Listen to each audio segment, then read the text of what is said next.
امیر جماعت اسلامی پاکستان حافظ نعیم الرحمان نے اسرائیل کے خلاف احتجاجی مظاہروں کا اعلان کر دیا۔ زور دیا کہ قوم میں جو یکجہتی پیدا ہوئی اسے ختم کرنے والا کوئی کام نہیں ہونا چاہیے۔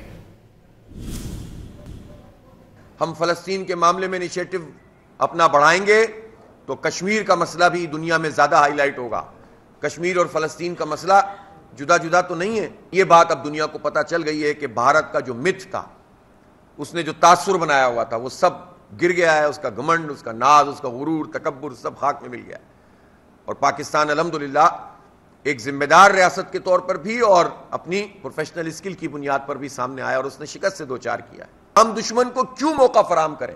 ہم اپنے لوگوں سے کیوں بات نہیں کرتے؟ وہ جو دھرنا وہاں پر وزیرستان میں موجود ہے، اس پر بات ہونی چاہیے، گفتگو ہونی چاہیے، ان کے مطالبات جائز ہیں۔ تو اب ایسا کوئی بھی کام جس کے نتیجے میں یہ تفریق پیدا ہو اور دشمن کو موقع ملے، تقسیم پیدا ہو اور دشمن اس کا فائدہ اٹھائے، یہ تقسیم اور تفریق ختم کرنا حکومت اور فورسز کی ذمہ داری ہے۔